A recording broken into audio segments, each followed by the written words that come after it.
Tal Heinrich. Emotional day. I said when you sat down, Larry Kudlow calls me the root canal because I'm glass half empty.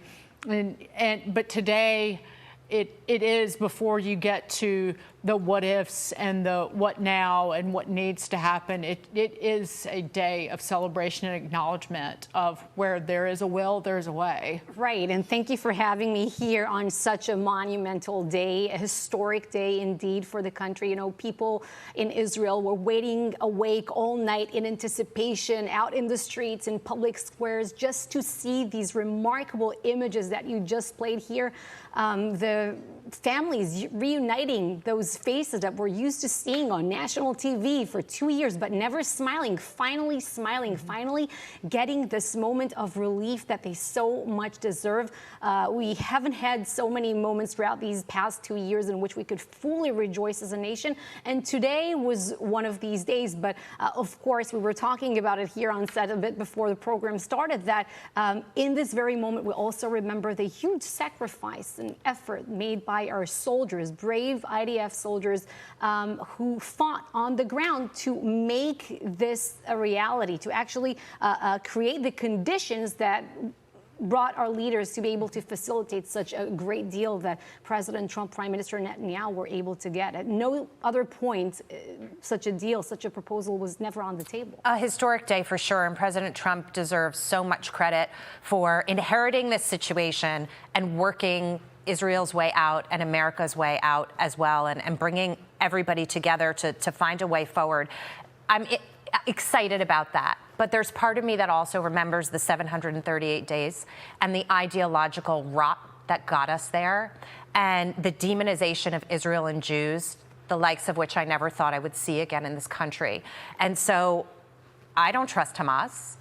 And I worry. I worry about the future. I worry about them upholding their aspects of the bargain. I worry about terrorism in the region. There's a new sheriff in town. They're scared of him. But what happens after? We're all worried, and we don't take our security for granted. But for exactly what you're talking about, it was very important to Israelis to see and hear President Trump speaking so powerfully at the Knesset, the Israeli parliament today. And one sentence really jumped out to me, and I guess to many more in my country, is that he said Israel's security will no longer be threatened in any way, shape, or form. That's exactly what we wanted to hear. That's what we were fighting for. And I know that the Trump plan, the Trump deal, it has 20 different clauses, 20 different points. Today was just phase one. And let's face it, phase one isn't complete yet. We want to see all the bodies of the deceased hostages coming back. And we want to see the deradicalization of Gaza. That's point one of the deal, because otherwise, three of us will be sitting here once again after another round of conflict, right, discussing the same issues unless Gaza de-radicalizes just in a few years down the road. We want to see the entire plan being followed through. And we trust this administration. We trust the Israeli leadership. We don't have to trust Hamas that this will happen. And we saw the commitment and dedication in which this administration treated the plight of our hostages since day one in office. And for that reason, I think we don't have many doubts that they will treat Israel's security now and follow through with the rest of the remaining points of this deal. Very well put.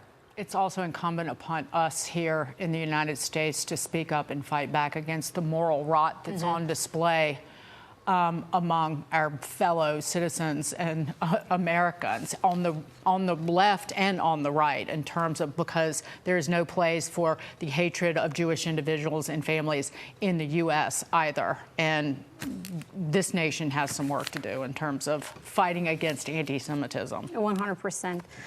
We already see what's happening in those areas in Gaza. I'm not sure that if you saw these terrible videos in areas where Hamas went back to reestablish their rule, and they're simply executing Palestinians who resist their rule in the streets. Very hard to watch it. And for that reason, we don't take, as I said, our security for granted. We want to see all 20 points being fulfilled of this plan. We want to have the access that we need to be sure that they can't rearm and regroup again and attack us again. Just, by the way, last week in the West Bank, Israel thwarted a shipment of weapons with anti-tank missiles and rockets from Iran. So as we're speaking here and celebrating the prospects of new peace, a new era potentially in the Middle East, there are those who are already trying to plan, scheme the next October 7th.